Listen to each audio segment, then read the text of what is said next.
An Almost almost live live. experience. Hello, everybody. Today I'm interviewing a guy who I met on my trip through Canada. We met in Quebec, but we actually have had no time for an interview when we were over there.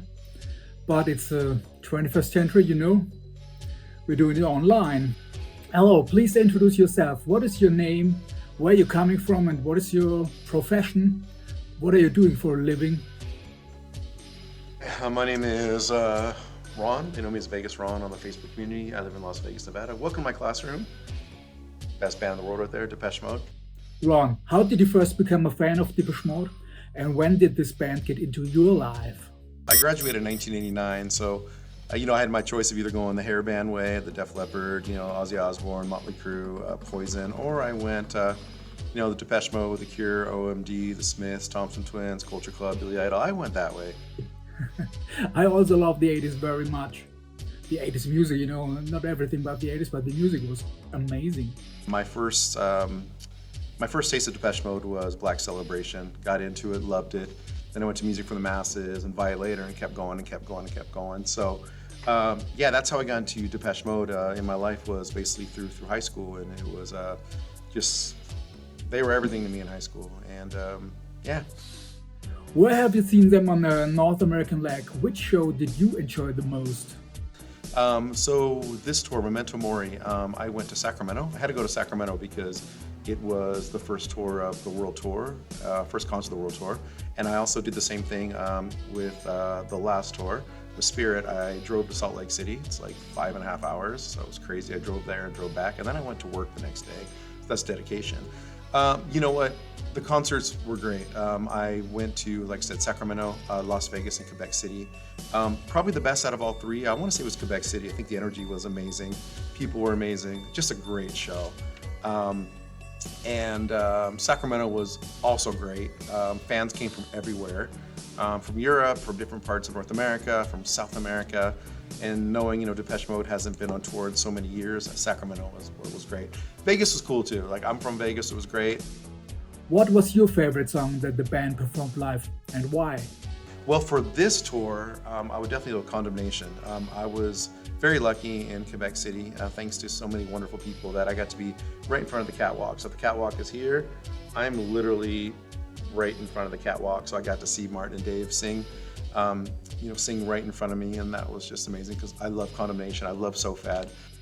This is what happens when the boys enter the stage. The world just stands still.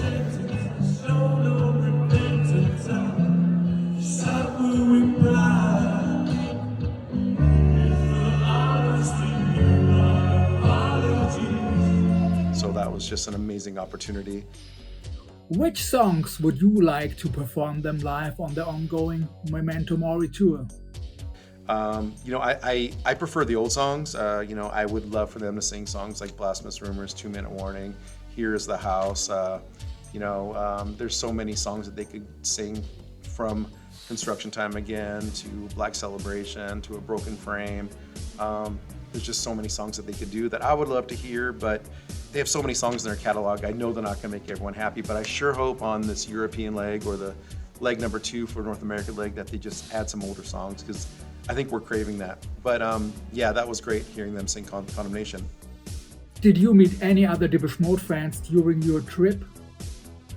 And what was it like connecting to people who share your passion for the band? In Quebec City, I met some wonderful, wonderful people. It was such a great place to see a concert. It's the oldest city in North America, and it's really small and quaint, and met some really wonderful people. And everyone was trying to help out. Hey, I got better seats. You want this seat? I've got an extra seat, that we could change. And I met so many people that were just, that you could just talk to, because we all understand each other, right? I think Depeche Mode fans just truly understand each other. And, I think Depeche Mode fans are very unique individuals, because, I think to love Depeche Mode and to really follow Depeche Mode is to really be a deep, cerebral, dark, passionate, loving, open-minded person. And I think all of us are.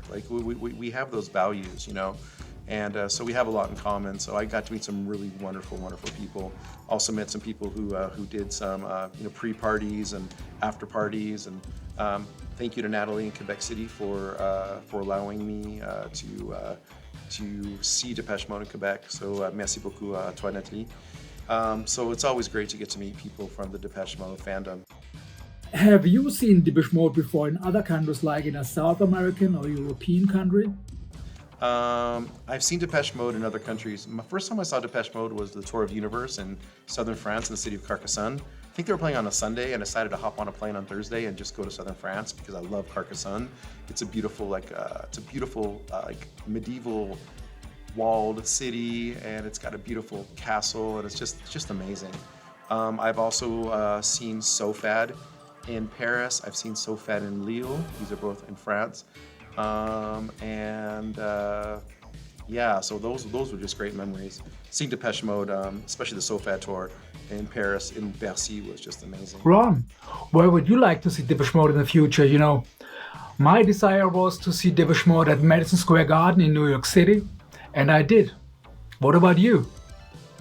Well, I'm going to Berlin. Yeah, I'm going to the second concert in Berlin. So if you're there, let's hook up and let's talk and let's meet and let's have a good time. I think it's going to be great to go see Depeche Mode in Berlin, just because it's like the Mecca, right? It's like the Mecca of Depeche Mode. Like Germany and Depeche Mode are kind of like peanut butter and jelly. Like they just belong together, right? I think the German fans especially are so passionate about it, about their music and the band. And I love how they sing and they dance and they never sit down, and they always keep the music going at the end of a song. Like they'll keep singing along with the band, and eventually Dave will be like, shh, because they keep going. They're really passionate. But I'm super excited about Berlin. I'm super excited about the opportunity to be in Germany to see Depeche Mode. Ron, were there any unexpected moments or surprises during the concerts that stood out to you? Yeah, definitely. I think in Las Vegas, Dave sang "Happy Birthday" to a young lady, and that was really cool to see Dave doing that. I also have kind of a little story. When I was in Sacramento, we went to the hotel where they're at, and myself and my son Julian, who's 21 years old, who loves Depeche Mode by the way, and also my 11-year-old Sebastian, who loves Depeche Mode. Anyway, I was with Julian, and we were at the hotel, and we got to see Dave. And Dave walks past us, and we're like, "Hey, have a great first show." And he said, "Oh, thank you very much." Turned around, and then Martin and his bodyguard are walking past us, and I said, "Hey, Martin, I want you to look at my son's shirt," because he has a T-shirt that says, "Martin understands me," or "Martin gets me." And Martin turned around with his laugh and started laughing at it. And then our way down from the elevator, Peter came in, got to see Peter, and Christian was also there. And then in Quebec City, we got to meet Peter again. Great guy. So that was really cool that we got to meet the band. And again, we just said hello. We didn't want to sit there and take their time because we really respect their privacy. We just kind of bumped into them at the hotel. So that was a really unexpected moment, which was just amazing. Ron, what role do you think plays Depeche Mode in the world of music? And why do they have such a dedicated fan base? Well, Depeche Mode are pioneers, right? They're pioneers of electronic music, of synthesizers, of samples, of sound, of also, just putting together such amazing lyrics. And you could see the growth. You could see the growth from A Broken Frame, Speak and Spell, all the way through Some Great Reward, to Black Celebration, to Songs of Faith and Devotion, Violator, Music for the Masses, all the way through until Memento Mori. Like, you always see progression. You always see them not afraid of trying new things and not afraid of just doing new things. And I think Depeche Mode is kind of like fine wine. I believe they do get better with time and age. Ron, what do you think about the new music on the new record on Memento Mori? Do you like? I think this album, especially, it's great. Some really great music on this album. Dave wrote a couple of wonderful songs as well, so he did a great job. Martin's solo is just amazing. So anyway, great album, some great songs.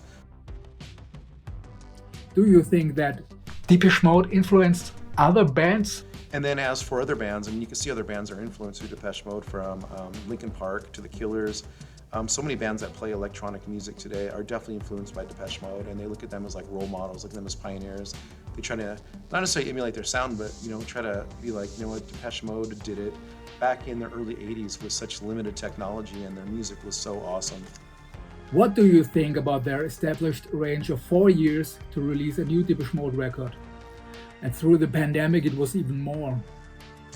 But I think Depeche Mode has always been one of those like bands that like never like sold out, right? They're not like U2 or a band that's just literally gone to the masses and throws their albums at you free on like iTunes, and like they just never sold out. They've always been one of those like bands that are like people really don't know about, but they know their music.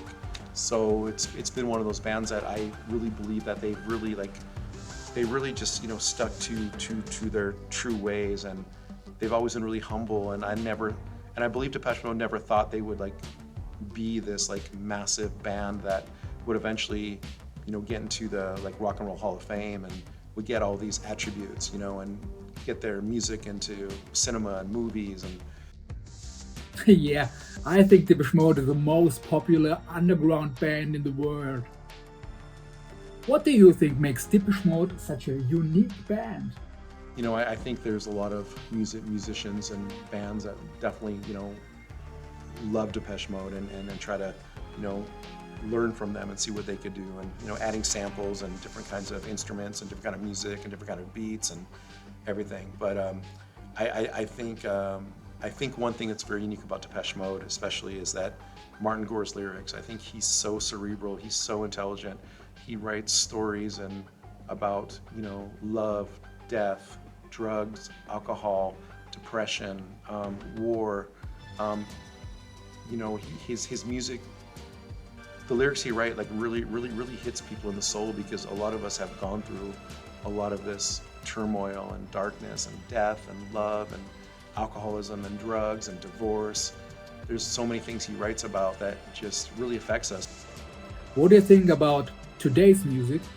So many artists today, Taylor Swift is a perfect example. I mean, her music is so predictable. It's about her boyfriend, he cheated on her, she cheated on him. Like Katy Perry, it's all pop stuff. Like it's there's nothing real to it other than let's just sing and dance, and it just doesn't mean anything. Where if you listen to Martin Gore and his lyrics, like it's so meaningful, it's so deep, it's so profound, and it's so cerebral. And I think it really hits you hard when you really just take a look at his words and his lyrics, and how he puts it together, because he's such an amazing songwriter. Ron, how has Depeche Mode's music impacted your life personally? And what do their songs mean to you? Well, Depeche Mode has been with me through the birth of my children, my divorce, dark times, happy times, a lot of darkness. Martin has saved me a few times. I'd rather not necessarily get through the details, but he has saved me. I owe him for that, because during really dark times and times of depression and times of anxiety, when you want to give up, or you want to just kind of you're not into it, like you listen to Martin, and Martin lifts you up, he raises us, he makes us feel loved, and he makes us feel like appreciated, and the music brings back memories of good times, and it always puts a smile on my face. So Martin, I know if you ever listen to this video, I love you, and thank you. I'm trying not to cry, because he's really helped me out a lot. Are there any other musicians or bands that you are passionate about seeing live? And how do they compare to Depeche Mode in your mind? As most people listen to this kind of music, I mean, I love OMD, I love the Smiths, I like Morrissey, like The Cure, I like Thompson Twins, I love INXS, I listen to Duran Duran, Culture Club, Billy Idol, I like all that 80s stuff. But as for like concerts, Depeche Mode, when you go to a Depeche Mode concert, it's like going to church, it's like going to synagogue, it's like going to a mosque. It's a true like spiritual experience that's really difficult to really understand unless you get there. I think once you see Depeche Mode and you're like, damn, this is amazing. Oh, another band that I've got to talk about, which definitely emulates Depeche Mode, is Muse. My son Julian loves Muse, and you could definitely hear a lot of Depeche Mode in Muse, in their music and their creativity. Would you recommend other Depeche Mode fans make the trip to North America to see them perform live? Why and why not? Yeah, absolutely. I would definitely choose a city that you want to go to, something where you could spend a couple days in, like you want to go to Chicago, Miami, LA, San Francisco. Choose a city that you want to visit and, spend a good week there and add Depeche Mode to it. To me, it often seems like there are no Depeche Mode fans growing up. It's the old fans that are growing older. What's your experience with new fans? Well, my son is 21. Julian loves Depeche Mode. His two favorite bands on earth is Depeche Mode and Muse. And you can see there's a lot of, there's definitely a lot of comparisons to both bands. And Julian loves Depeche Mode. His whole room is filled with Depeche Mode stuff. My son Sebastian is 11. He loves Depeche Mode. His favorite album is Songs of Faith and Devotion, then Violator, and then Music for the Masses. But I think as for like ages, I think, when I went to some of these concerts in Memento Mori tour, you see some younger people there, but I think most of that music is passed down, right, from generation to generation. It's passed down from mothers to fathers to sons and daughters. And so I think, that's how it's passed down. Depeche Mode isn't mainstream, so you're really not going to hear them too much on the radio, right? So that's one of those things. Ron, do you have any last words? Something you would like to tell? I want to thank you, Karel, for doing this. I think it's amazing that you're doing this for Depeche Mode fans, and it means a lot that you chose me. And Depeche Mode it's part of my life. Like, it's just part of my DNA. It's part of my survival. It's part of my existence. And I know it's my friends, my coworkers. They know my obsession with Depeche Mode, and it doesn't really matter what they think. They're part of my soul, and they'll always be a part of my life. And I love them, and I love everything that they've done for me, spiritually, emotionally, and they've just always been there for me. So Dave, Martin, Andy, the whole band, even back to the beginning, thank you so much. And again, Dankeschön, vielen Danke, and merci beaucoup, muchas gracias, grazie mille. And thank you so much for this opportunity, okay? Anyway, peace out. Depeche Mode, best band in the world. Peace. Thank you so much. Your words mean a lot to me. Thank you for this interview and your passion. See you next time. Maybe in Berlin, huh? That'd be nice.